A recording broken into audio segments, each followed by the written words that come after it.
నమస్తే. Welcome to social post. నేను మీ మాధురి. మనతో పాటు ఉన్నారు ప్రముఖ జ్యోతిష్యులు, గణపతి దత్తాత్రేయ ఉపాసకులు శ్రీ బ్రహ్మశ్రీ మురళీధరం శర్మ గారు. నమస్తే గురూజీ. మహాదేవ్. గురూజీ, వృషభ రాశి వారికి శ్రీ పరాభావం నవ సంవత్సరం. పెళ్లి కాని వృషభ రాశి వాళ్ళు ఎక్కువగా చూస్తూ ఉంటాం. వాళ్ళకి ఈ సంవత్సరం ఏమైనా మంచి జరిగే ఛాన్సెస్ ఉంటాయా? కోర్టు వ్యవహారాల్లో కానీ, లేదు అంటే ఉద్యోగం, అలాగే వ్యాపారంలో ఎలా ఉండబోతోంది పరాభవ నవ సంవత్సరం వృషభ రాశి వాళ్ళకి? తప్పకుండా అమ్మ. వృషభ రాశి వారికి ముందుగా ఉగాది శుభ ఆశీస్సులు మన ఛానల్ తరపున. ఎందుకంటే రాబోయే రోజులలో అత్యంత అద్భుతమైంది శ్రీరామనవమి రాబోతూ ఉన్నది కనుక అందరూ కూడా మీ దగ్గరలో ఉండేటువంటి దేవాలయంలో పాలు పంచుకునే ప్రయత్నం చేయండి. తప్పకుండా కూడా వృషభ రాశి వారు ఎందుకు ఏమిటి అనేది వీడియో చివరిలో మనము చెప్పే ప్రయత్నం చేద్దాం. వృషభ రాశి వారు మీరు అన్నట్టుగా వివాహానికి సంబంధించినటువంటి ప్రయత్నాలు మరి 2024లోనే వివాహం కావాలి. ఆల్మోస్ట్ వృషభ రాశి వారికి 2024లో వివాహం అయిన వారు కింద కామెంట్ చేయండి. ఎందుకు అనేది నేను మీకు తిరిగి కామెంట్ ఇస్తాను తప్పకుండా. సో వృషభ రాశి వారికి 2024లో వివాహ ప్రయత్నము, వివాహాలు జరగడము, వివాహ ప్రయత్నం దగ్గర దాకా వచ్చి మిస్ అయిపోవడమా, అదేమిటన్నా ఒకటి. రెండవది సంతానం. గతంలో వివాహం అయింది, సంతానం కోసం ఎదురు చూస్తూ ఉండేటువంటి వారికి 2024 లాస్ట్ 2025 3వ నెల 4వ నెల అంతే ఈలోపు కన్సీవ్ అయి సంతానం కలిగినటువంటి దాఖలాలు 100% ఉంటుంది. ఓకే. గృహయోగము, గృహప్రవేశం చేసేటువంటి యోగము 2024లో వృషభ రాశి వారికి ఏర్పడింది. ఓకే. ఎవరు గృహప్రవేశం చేశారు, గృహానికి ముగ్గు పోసారా, అపార్ట్మెంట్ తీసుకున్నారా, కింద కామెంట్ చేయొచ్చు. ఇది సత్యము జరిగింది.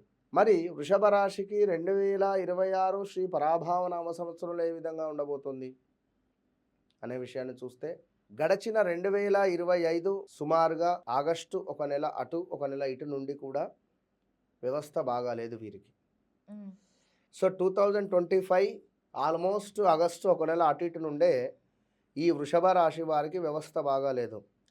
మ్యారిటికల్ లైఫ్లో ఇబ్బందులు ఎదుర్కోవడం కానీ, మరి ఎవరిదైతే వృషభ రాశి అయ్యుండి ఏ అక్షరంతో పేరుందనుకోండి, ఉదాహరణకు అనూష అని కానీ, అరుణ్ అని కానీ, లేదా అలేఖ్య అని కానీ, అరవింద్ అని కానీ, అశోక్ అని కానీ, ఇట్లా వృషభ రాశి అయ్యుండి ఏ అక్షరంతో పేరున్నటువంటి వారికి విపరీతంగా అప్పులు అయ్యే పరిస్థితి ఉంది.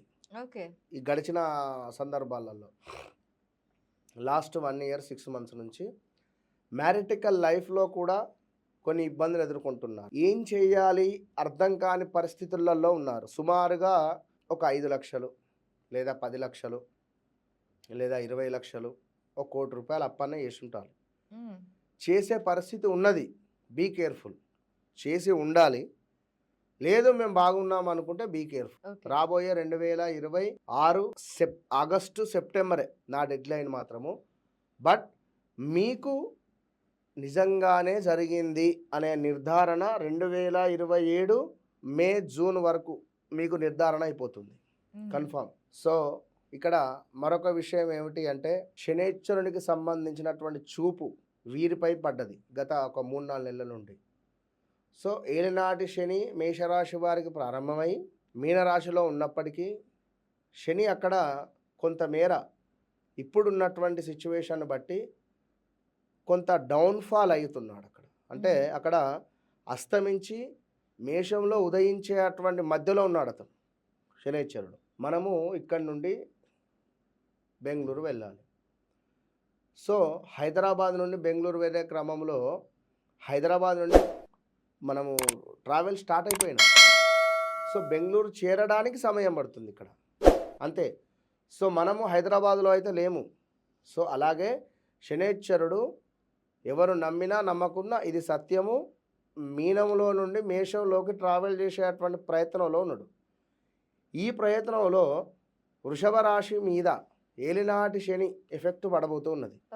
సో ఈ టైంలో భార్యాభర్తలలో గొడవలు, కోర్టు రిలేటెడ్ సమస్యలు, అదేవిధంగా పెద్ద ఎత్తున లాస్ అవ్వడము, ఎవరో ఒక వ్యక్తి మీకు పరిచయం అవ్వడం, ఎవరో ఒక వ్యక్తి పరిచయమైన వ్యక్తి ద్వారా మీరు రేపు జరగబోయేది ఏం జరుగుతుందో మీకు తెలియదు. రేపు జరగబోయేది ఇది అని నేను చెప్పినా మీ టైం వస్తే కానీ నమ్మరు వాళ్ళు. కనుక రాసి పెట్టుకోండి, వీడియో సేవ్ చేసి పెట్టుకోండి, ఓపెన్ ఛాలెంజ్ చేసి చెప్తున్నా. ఎవరైతే మీకు ఇవాళ దగ్గర అయ్యారో, ఎవరైతే మీకు పరిచయం అయ్యారో వారితో మీరు ట్రావెల్ చేస్తున్నారా, వారితో మీరు ఏమైనా డబ్బులు ఇన్వెస్ట్మెంట్ చేస్తున్నారా, వారితో మీకేమైనా ఇల్లీగల్ అఫైర్స్ ఉన్నాయా, ఏదైనా కావచ్చును, మీకు ఎదురయ్యే ఇబ్బంది రేపటి కాలంలో అంతా ఇంత కాదు. అది బాగా గమనించుకోండి. ఎలాంటి ఇన్వెస్ట్మెంట్స్ అయినా 1-2 సార్లు మీ వ్యక్తిగత జాతకాన్ని చెక్ చేసుకొని ముందుకు వెళ్ళాల్సినటువంటి పరిస్థితి ఉంది. అదేవిధంగా ఎవరైతే వృషభ రాశి వారు ఉన్నారో కొంత ఏంటిది అంటే వీరికి స్థిరమైనటువంటి ఆలోచనలు ఉంటాయి. ఒకే దగ్గర ఉండడం, కూర్చుంటే లేజీగా ఉండడము, బద్ధకస్తంగా ఉండడము, ఇలాంటి పరిస్థితి ఉంటుంది. అదేవిధంగా వీరితో ఎక్కువగా మనం వాదించలేము. ఓకే. ఇందులో మెయిన్ వా, వి, ఊ, వే అక్షరాలతో పేర్లు కలిగినటువంటి వారు. వా, వి, ఊ, వే, ఓ ఈ పేర్లు మీ షాపుకు ఉన్నవా, మీకే ఉన్నవా, మీ కంపెనీకి ఉన్నావా, లేదా ఈ పేర్లతో ఉండేటువంటి వారు మాత్రము ఇబ్బంది ఎదుర్కొనేటువంటి పరిస్థితి ఉంది. 2018, 2019, 2020 ఈ 3 సంవత్సరాలు అయితే వీరి జీవితంలో మార్పులు, చేర్పులు, స్థానచలనాలు, ప్రదేశ మార్పులు, చాలా మైనస్ వాతావరణంలోకి వెళ్ళారు. 2021, 22, 23, 24 కొంత బెటర్. ఇప్పుడు రాబోయే రోజులలో ఇబ్బందులు అయితే ఉంటవి. ఇది ఎంతవరకు సత్యం ఏందనేది మీ కామెంటే తెలియబరుస్తుంది. కనుక వీళ్ళు ఎలాంటి పరిహారాలు చేసుకోవాలంటారు? పరిహారాలు వృషభ రాశి వారు దగ్గరలో ఉండేటువంటి శివాలయానికి వెళ్ళి చెరుకు రసంతో అభిషేకం చేసుకోవాలి. భస్మం కలిపినటువంటి నీటితో అభిషేకం చేసుకోవాలి. ఓకే. వివాహం 24లోనే వివాహం జరిగి ఉండాలి. లేదా 24లో చూసిన సంబంధం కాస్త వెనక్కి వెళ్ళి మళ్ళీ ఇప్పుడు వచ్చే ఛాన్సెస్ ఉన్నవి. ఓకే. ఎట్టి కోశాన కూడా వివాహము జరిగేటువంటి సందర్భాలలో 1-2 సార్లు మళ్ళీ చెప్తున్నా వ్యక్తిగత జాతకాన్ని చెక్ చేసుకొని ముందుకు వెళ్ళండి.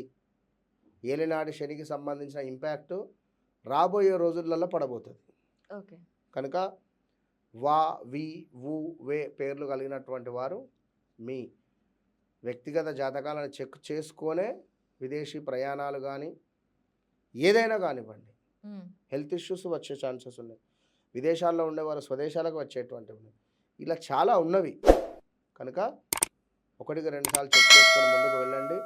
వృషభ రాశి వారు కూడా లక్ష్మీదేవి ఆరాధన బాగానే ఉంటుంది. శుక్రవారాలు అమ్మవారికి పరమాన్నాన్ని వండి పెట్టడము, సువాసన వచ్చేటువంటి పర్ఫ్యూమ్స్ మెయింటైన్ చేయడము, చక్కటి వస్త్రాలు ధరించడము వీరికి ఎంతో శుభాన్ని తెచ్చిపెడుతుంది. మహాదేవ.